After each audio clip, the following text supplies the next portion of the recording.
In a courtroom heavy with silence, a quiet black teenage girl sat trembling, her eyes barely meeting the judge's. No one truly knew her, not the jury, not the media, not even her own lawyer. They saw only headlines, not the truth. The judge raised his gavel and sentenced her to life in prison. No parole. No second chances. But what no one in that room knew was that a single phone call, one desperate cry for help, was about to shake the entire system to its core. This isn't just about guilt. The courtroom was packed, yet it felt like the loneliest place in the world for 17-year-old Aaliyah Thompson. Dressed in a plain blue hoodie, her hands folded tightly in her lap, she barely spoke as the prosecutor painted her as a cold-blooded criminal. A robbery gone wrong, they said. An innocent man dead. No witnesses, no fingerprints, just a broken security camera and the fact that Aaliyah had been near the store that night. Her public defender tried to argue, but his words fell flat. Aaliyah just. After the sentence was announced, Aaliyah's mother collapsed in the gallery, sobbing uncontrollably. She kept whispering, "My baby didn't do this." But the court had already moved on. No reporters stayed. No one questioned the evidence. To them, it was just another case closed. But outside that courthouse, a storm was brewing. Because Aaliyah had a cousin, Maya, who refused to let this be the end. She believed in Aaliyah more than anyone. And when she received that one phone call from Aaliyah, barely.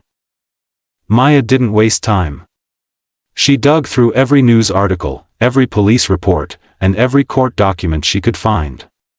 What she discovered made her stomach turn: timelines that didn't match, missing CCTV footage, and a mysterious witness who had suddenly disappeared. The system didn't just make a mistake. It ignored the truth. Maya reached out to a local journalist named Deshawn who had exposed corruption before. At first, he brushed her off. "Everyone says their cousin is innocent," he said.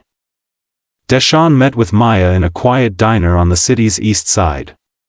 She laid out the case like a lawyer, page after page of holes in the state's argument. But what caught his attention most wasn't the documents, it was the fact that the original store owner who was killed had received threats weeks before the robbery. That detail was never brought up in court. Why would they hide this? He muttered. Maya leaned in, her voice steady. Because if they dig too deep, they'll have to admit they were W. With new urgency, Deshawn started making calls. One source inside the DA's office, speaking under the condition of anonymity, said something chilling: the case was rushed. We had pressure from above to get a conviction before elections.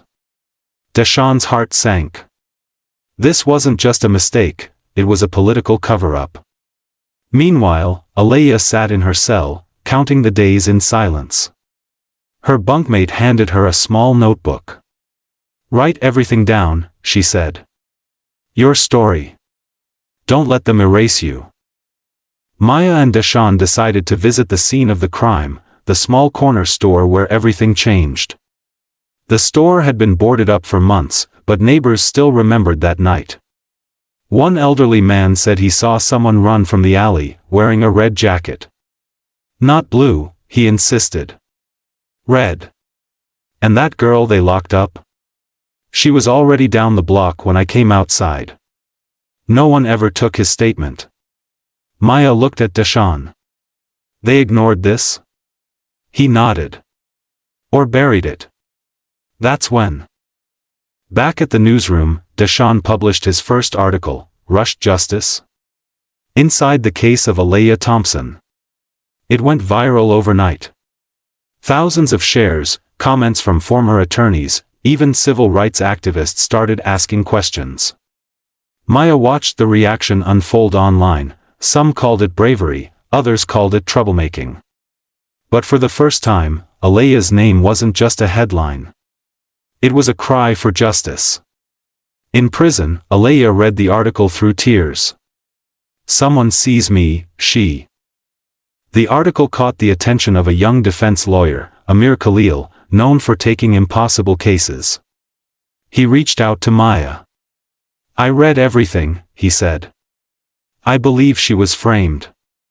Maya asked him why he cared. Amir replied, "Because the system will never fix itself. People like us have to force it." Together, they started building an appeal. Meanwhile, strange things began to happen. Maya's apartment was broken into, files deleted, someone followed her home. It was clear, someone didn't. Amir filed a motion for a retrial based on new evidence and prosecutorial misconduct. The court gave them a date, but it was weeks away. Time felt like a cruel joke. Meanwhile, Deshawn dug deeper into the political connections tied to the original judge. He discovered donations from private prison contractors, and emails suggesting pressure to convict Alea fast. They needed her locked up, he told Maya. She wasn't a mistake. She was a target. The system wasn't broken by accident, it was wa. Inside her cell, Alea kept writing. Her notebook was now full of memories, facts, questions, and pain. She remembered that night vividly, walking home, hearing a gunshot, running in fear. She had no weapon, no connection to the store owner, nothing. Except bad timing and the wrong skin color. She tried to scream the truth back then, but no one listened. They looked at her hoodie, her silence, and made up their minds. They saw what they wanted to see, she wrote. And that one sentence, that P. The day of the appeal arrived. Outside the courthouse, a crowd gathered, protest signs, camera crews, even celebrities calling for Alea's release. It wasn't just about her anymore. It was about every innocent soul locked away and forgotten. Inside, Amir stood ready. Maya held Alea's mother's hand tightly. Alea, shackled and dressed in prison gray, was brought in. She looked older now, but not weaker. As the judge entered, the room tensed. Amir spoke first. "This case is not only unjust, it..." Amir began laying out the facts. The timeline doesn't match. Surveillance footage was missing. A key witness was never called. And motive? There was none. The judge listened, stoic. But when Amir revealed the threats the victim had received, and the fact that the jury never heard about them, a ripple ran through the courtroom. This wasn't justice, Amir said. It was convenience. Maya scanned the room. Reporters scribbled, a few jurors from the original trial looked uneasy. And Alea? She. The prosecution tried to push back. They called the investigation sound and claimed the trial had been fair. But under pressure, they faltered. When asked about the missing footage, the lead detective claimed it had been lost in transfer. When shown the witness statement that had never been submitted, the DA stuttered. It was clear, corners were cut, truths ignored. Outside, protesters chanted Alea's name. This girl, Maya thought, has become the face of every wrongfully accused soul. B. That night, the story aired on national television.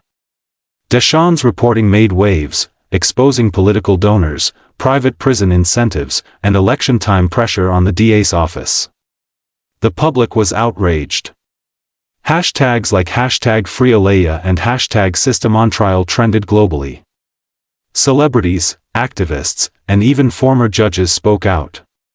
But behind the headlines, Alea sat in her cold cell, unsure of what to feel. Hope was dangerous. She had been punished for having it before. What if they bury me a guy? Back in court, Amir delivered his final words. This isn't just about one girl. It's about a system that punishes the quiet, the poor, and the unheard. If Alea Thompson can be erased, then so can anyone. And if that doesn't scare you, it should. The judge remained silent. He looked at Alea, then at the crowd, then at the mountain of evidence. For the first time, he seemed uncertain. He said he would review the case over the weekend. Court was adjourned. Maya exhaled deeply. Now we wait, sh. The weekend crawled by. Maya barely slept. Deshawn kept the pressure on in the media, publishing follow-ups every day. The prison guards treated Alea differently now, a little more respectful, a little less cold. On Monday morning, everyone returned to the courtroom, hearts pounding. The judge entered, face unreadable. Alea looked up, for once not afraid. The judge cleared his throat and began, after careful review. Every second felt stretched. The room held its breath. This moment wasn't Jay. The judge finally spoke. This court acknowledges that key evidence was omitted, and the original investigation was flawed. Gasps filled the room. Maya gripped her mother's hand tighter. Therefore, the judge continued, the conviction of Alea Thompson is hereby overturned. For a moment, no one moved. Then tears, cheers, and disbelief erupted in the courtroom. Alea sat frozen, her breath caught in her chest. After months of silence, someone had finally said the words she'd prayed for, "U.A." As Alea stepped out of the courthouse, sunlight hit her face, not prison walls, not metal bars. Just light. Cameras flashed, reporters shouted questions, and people clapped. But she wasn't thinking about them. She was thinking about the first night in jail, when she thought no one would ever believe her. Now, the whole world knew her story. Maya hugged her tightly, whispering, "I told you I wouldn't stop." Alea smiled faintly. "You saved me." But Maya shook her head. "No, you survived. I just." Media outlets exploded with coverage, teen girl freed after false conviction, phone call that brought down the system. Deshawn was invited to speak on national television. Alea's case had sparked nationwide protests demanding justice reform. People were angry, not just for Alea, but for every name the system had buried. Meanwhile, Maya and Amir set up a foundation to support others like her. Alea stayed quiet, overwhelmed by attention. But deep down, she felt a calling, to speak for those. 3 weeks later, Alea returned to her old neighborhood. Nothing had changed, the same cracked sidewalks, the same boarded windows. But everyone looked at her differently now. Kids ran up to her. "You're the girl from the news." One shouted. She smiled gently. But her smile faded as she walked past the alley where she was first arrested. That night still haunted her. The sirens. The shouting. The cold cuffs. "They saw me as a threat," she murmured, "when I was just scared." Maya placed a hand. Alea stood in front of a high school auditorium, heart pounding. It was her first speech. Maya had written it with her, but Alea insisted on speaking from the heart. "I was quiet for so long," she said, her voice steady, "because no one ever asked me what I felt. They judged me before they heard me. But I'm not here to relive pain, I'm here to make sure it doesn't happen again." The crowd rose to their feet. Teachers cried. Students clapped. And Alea, once silenced by fear, now stood tall in. After her speech, messages poured in, from parents, students, even former inmates. One read, "Your words gave me courage. My son is still inside. Thank you for fighting." Alea didn't expect to become a symbol, but she couldn't ignore what was happening.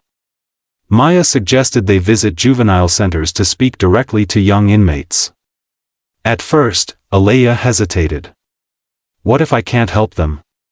she asked. Maya smiled, "You already did, just by surviving." So they packed their bags, left the city, and one detention center visit shook her to the core. A 15-year-old girl, eyes hollow, said, "They told me I'll be here until I'm 21. I didn't even do it." Alea sat beside her, holding her hand. "I believe you," she whispered. That moment changed something. Alea realized her story wasn't just about injustice, it was about hope. She began collecting stories from others, working with lawyers and journalists to bring them into the light. The world had moved on from her case. But she hadn't. And she. Meanwhile, Deshawn uncovered something shocking. The same judge who sentenced Alea had sentenced 38 other teens under similar conditions, all without access to proper legal defense. The story broke on national media. Pressure mounted. People demanded accountability. The judge resigned quietly, but the damage was already done. They build careers off of caging kids, Deshawn said. But not anymore. Alea watched the news with a quiet ache. Justice wasn't about one apology. It was about changing. Alea was invited to speak at a human rights conference. The stage was bigger, the cameras brighter, but her message was simple: we don't need more prisons. We need more listeners. Her words hit harder than applause. A senator approached afterward and promised to introduce a bill called the Alea Act, focused on legal support for wrongfully accused youth. Alea was stunned. She never wanted fame. But this? This felt right. Maya stood beside her, proud. You turned pain into policy, she said. Late one night, Alea sat alone, reading through the letters she'd collected, stories of kids silenced, families destroyed, justice denied. Each word felt like a weight, but also a reason to keep going. She opened her old notebook, the one she'd started in prison. It was worn, pages curled, ink faded. On the last page, she wrote a new sentence: they tried to bury me. But I became a seed. Outside, city lights flickered. Tomorrow held more battles. But tonight, for the first time, Alea Olo. Months passed. Alea's name became more than a case, it became a movement. Schools invited her to talk about resilience, and parents taught their kids her story. But fame wasn't what fulfilled her. It was when a mother hugged her and whispered, "Because of you, my son is finally being heard." That's what mattered. Alea knew she couldn't fix everything. But she could light fires in dark places. And slowly, she watched as those flames spread, into courtrooms, classrooms, and communities that on. Alea returned to the prison where she had once lived in silence. This time, she wasn't an inmate, she was a guest speaker. As she stepped inside, the guards nodded respectfully. The same halls that once echoed her loneliness now echoed her purpose. She spoke to the girls inside, sharing not just her past, but their future. You are more than your worst day, she said. You are not forgotten. And when she finished, one girl raised her hand and asked, "Can I be like you someday?" Alea smiled. The foundation she and Maya built had now helped dozens of youth reopen their cases. Some had been freed, others were still fighting. Alea never missed a single hearing. She sat in courtrooms as a quiet support, a reminder that someone cared. Her presence had become its own kind of justice. Meanwhile, Deshawn's series had won a journalism award, but he said, the real award is seeing kids go home. Alea looked around at the team they'd built, people from pain, now working in purpose. They 1 year to the day of her release, Alea stood at a mural painted in her honor, not because she was a hero, but because she had refused to disappear. The wall showed her image next to the words, "They silenced her." She spoke louder. Maya wrapped an arm around her shoulder. "We did it," she said. Alea looked up, eyes shining. "No," she replied, "we started it." She took one last look, then turned to leave, not as a victim, not even as a survivor, but as a leader. The system tried to break her.